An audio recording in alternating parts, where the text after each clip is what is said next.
hello, all you wonderful people. You're listening to The Wolf. It's time for me to talk some, well, hopefully some common sense. But what are we talking about today? If you guys haven't heard, Andrew Yang, Mr. Entrepreneur himself, who's done a lot of tech stuff, has thrown his hat in the ring for the Democratic bid for 2020. And he's kind of doing a little bit of fear mongering, if you ask me.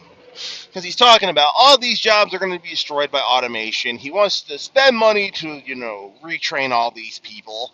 And he wants to give the United States $1,000 a month. Every adult citizen over the age of 18, $1,000 a month just for living and breathing. Basically, a basic living stipend.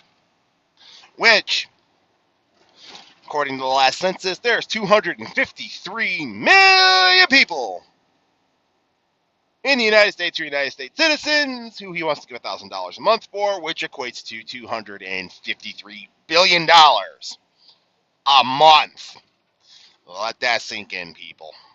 But I'm not talking about fear mongering today. I wanted to talk about one of the sectors of work he said is going to go the way of the dinosaur because of automation, and he listed transportation, aka truck driving.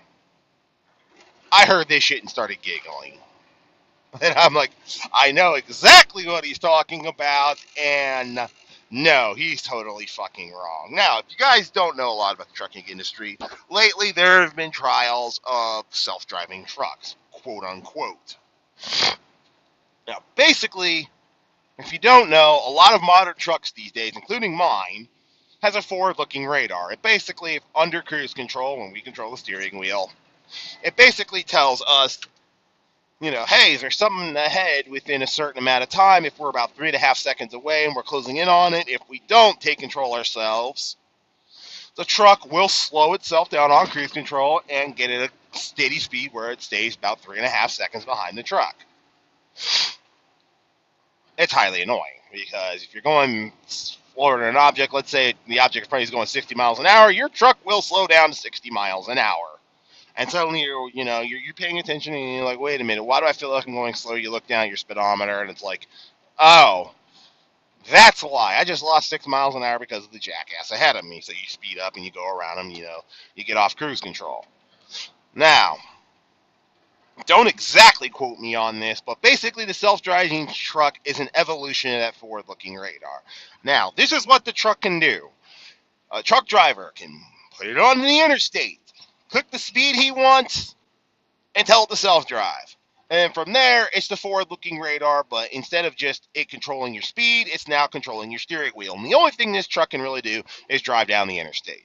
What this truck cannot do, and why truck drivers aren't going anywhere, we're just going to have an easier time about it, is the self-driving truck cannot navigate city streets or town streets. It cannot deal with heavy traffic. It cannot get on and off the interstate, which also tells me that this truck, self-driving truck, cannot switch interstates because it has to get off one interstate to get on another, so a truck driver has to do that himself. It also cannot fuel itself. It also cannot open the doors of the trailer. It also cannot back into a trailer. Back the trailer into a dock for you. So generally, the only thing this thing can do is guide itself down the road in a straight shot. Now, I don't know about how it deals. I'm pretty sure it deals with going up the hill, and then when it starts noticing going down the hill, it probably applies the not the emergency brake, the engine brake, where you hear the truck going, whoa, whoa, whoa, whoa, whoa. Yeah, that's the engine brake. It's a good thing on compression engines like trucks have that allows them to use engine braking. And, apply its own brakes and basically keep the truck going, from, careening downhill out of control and keeps the truck at a controlled pace. But outside of doing those functions, a self-driving truck is not going to eliminate a truck driver. I want people to get that out of your heads. Truck drivers are not going anywhere, probably in my lifetime. Hell, probably if I have kids, in my kids' lifetime, we will probably still have truck drivers. Because I'll let you in on a little secret. Most airplanes these days, that's all, folks. Most airplanes these days, civilian airliners, all have autopilots. The pilot gets it up to, correct the airspeed and correct the altitude they want them on. They click on autopilot and the plane basically fly itself and they just monitor. Telling you how to eat lunch, dinner, and all that fun stuff. In fact, from what I've been told, you know, Air Force One in an emergency can actually be set to land itself. Now, don't quote me on that. I've just heard that kind of thing. I just heard that.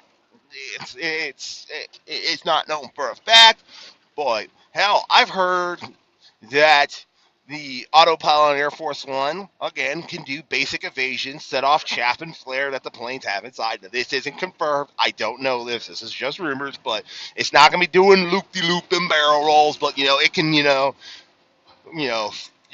gun the engines, do a hard bank right, drop chaff and flares to confuse enemy missiles. It can do stuff like that on its own.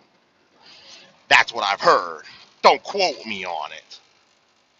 That's just rumor. But for Mr. Yang to literally sit there, bold-faced, and say automated trucks are going to replace truck drivers in the next 5 to 10 years, yeah, he's already like, yeah, you're bold-faced lying there, Hoss, and you're digging yourself a quick grave, and I don't think you're going to last very long in your hopeful bid to become president of the United States in 2020. But anyways, that's just one funny thing that caught my attention about people jockeying for 2020 Democratic bids already. That someone had the brass tacks to sit there and say, "Oh, automation is going to get rid of truck drivers in the next 5 to 10 years." Yeah, sure it is. Not yet, Haas. Probably not for the next 50 or 60 years are we going to get rid of truck drivers. So, anyways, I thought you all would get a nice little chuckle out of that as I did. Me being a truck driver that I am and pay a lot closer attention to that self-driving truck, which, hey, all that means is I can set a truck on the interstate and go read a book or something for a little while. But I'm still going to have to pay attention to my GPS. I'm still going to have to pay attention to fuel. I'm still going to have to pay attention to the computer operating system. And should that system fail, the only thing that's going to keep my truck from being an 80,000-pound rolling ball of destruction and not is going to still be yours truly. So, Mr. Yang, please shut up about things you do not understand. I get it that you're an entrepreneur and all that, but stop trying to tell guys like me that, oh, you're going to be relics in 5 to 10 years. No, we're not. Shut up. This is the Wolf. That's your daily dose of wolf talk and some common sense and the stupidity coming out of people who think they're all tech savvy. Catch y'all next time.